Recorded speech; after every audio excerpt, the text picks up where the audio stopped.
రేపటి నుంచి మీ ఇద్దరి మధ్య ఏ గొడవ జరిగినా ఆ గొడవ వల్ల నా పరువు పోయినా గుర్తెట్టుకో, నీ బతుకు నా చేతిలో చేతపడి బొమ్మేరో.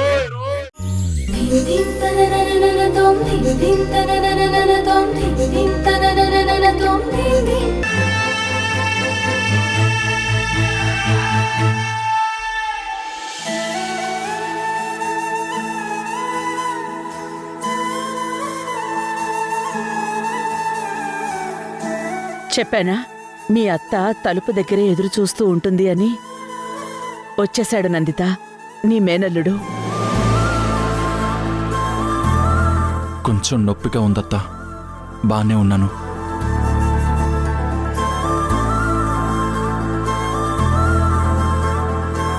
వెళ్ళి రెస్ట్ తీసుకోమంటున్నారు సార్.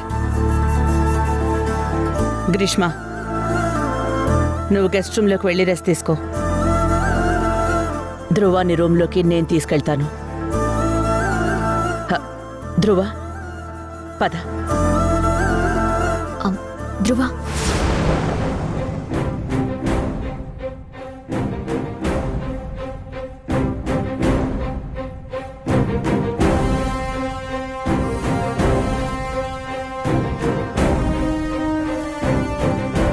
జాగ్రత్త గ్రీష్మ, నీకేం కావాలన్నా సుజన్ అడుగు, లేదా రంగీని అడుగు. ఇది నీ ఇల్లే అనుకో. ఎవరూ లేరని బాధపడకు, నీకు మేమంతా ఉన్నాం. ఎస్పెషల్లీ నేనుంటాను.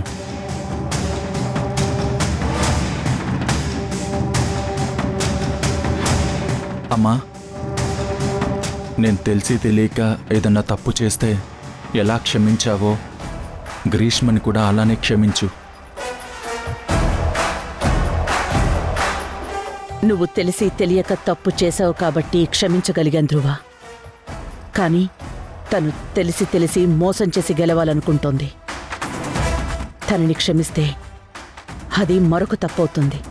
దాన్ని క్షమించలేను ధ్రువ. అమ్మా,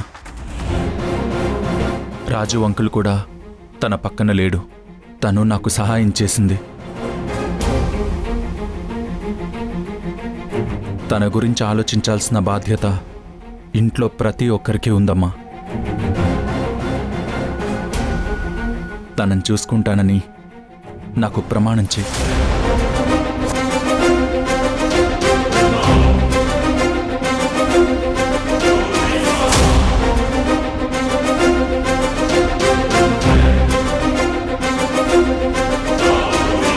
అమ్మా, తాళి కట్టిన వాళ్లే అన్నీ తెంచేసుకుని వెళ్ళిపోయారు.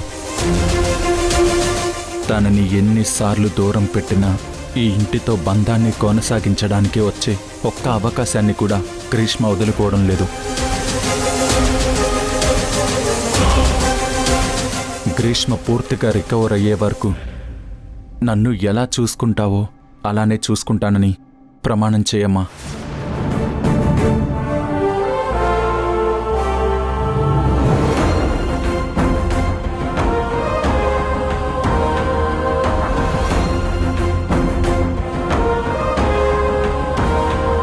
నీకు లివర్ ఇచ్చి ప్రాణదానం చేసిన వాళ్ళు నాకు దేవతతో సమానం.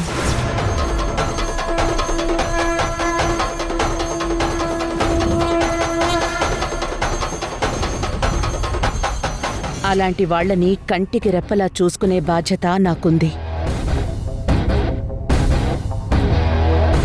తప్పకుండా చూసుకుంటాను ధ్రువ.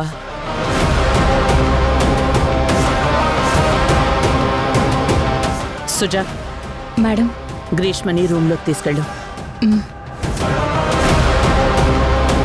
ధ్రువ, నువ్వు రా నాన్న. రండి.